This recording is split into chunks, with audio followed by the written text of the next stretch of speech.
Welcome to our channel viewers. The topic for today's video tutorial is open cholecystectomy.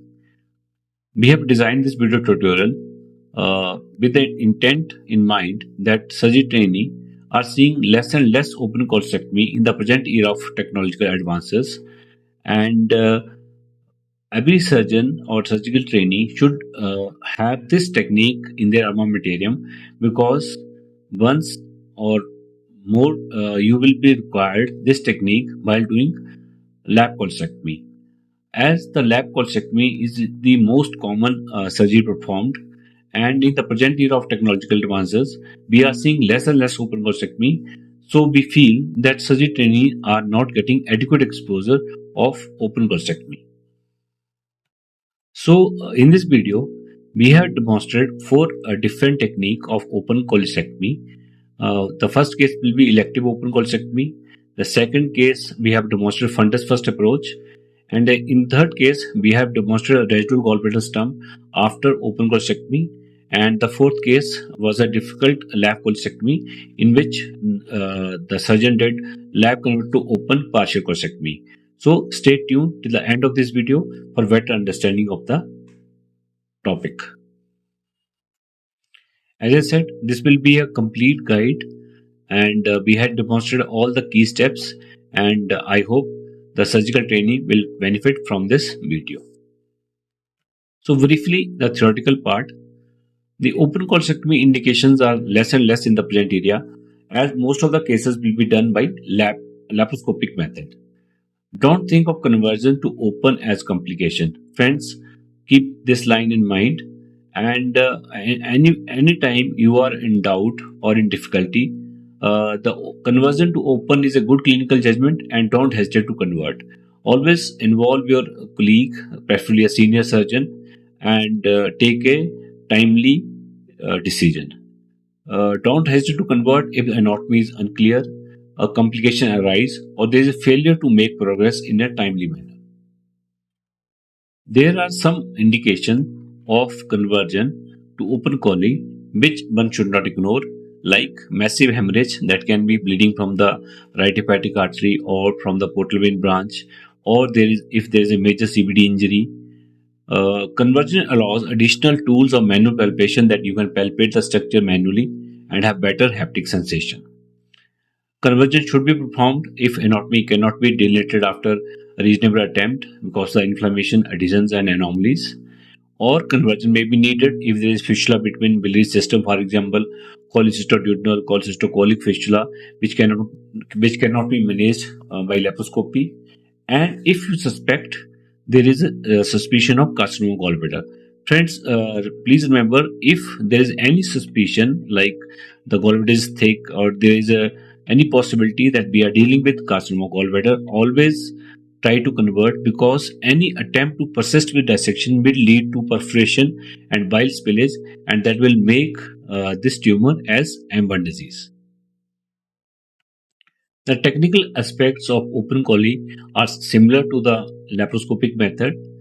The fundus and infundibulum are grasped with the curved clamps. Fundus is retracted anteriorly and superiorly as in lap chole towards the right shoulder.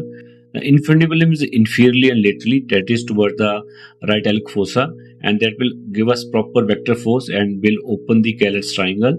The caudal condyle retraction of hepatoduodenal ligament will expose the portahepatic structures, and it is a common saying as given by Moynihan, that it is the left hand of the assistant that does all the work, because with the help of left hand the assistant will retract the porta downwards, and that will help us to better delineate the structures. The key steps are similar to lap chole, and only we have to imitate in a open manner. Friends, please remember these 5 golden rules during difficult laparoscopic cholecystectomy, and these are given our standard surgery textbook, and I have taken it from Bailey and Love. The first rule is, when anatomy of triangle of Callet is unclear, one should not attempt blind dissection, that will lead to injury. Second is, any bleeding around triangle of Callet should be controlled by pressure, not by blind clipping, clamping, or by cautery. Just apply a gauze and keep pressing the bleeding point for 8 to 10 minutes, and most of the bleed will stop. When in doubt about anatomy, adopt the retrograde or fundus first method. Fourth is, if cystic duct is densely adherent to CBD or there is a possibility of malignancy, open infundibulum gallbladder and remove the gallbladder, remove the stone, and the infundibulum is oversewn, as any attempt to dissect out the cystic duct from the CVD will lead to injury, and it will be high injury that will be E3 type, that will open the hilum of right and left duct, and one can lead in thick soup. So friends, just remember this fourth rule, that if the cystic duct is adherent, don't try to dissect it out bluntly. Just open the infundibulum, remove the stone, and oversew the infundibulum. Friends, just remember these five golden rules, and that they will help you to sail safely during laparoscopic cholecystectomy and during your surgical career. The fifth and the most important part is that cholecystectomy indications are rare in the present uh, time, but it may be required in a case of EHPVO or portal hypertension.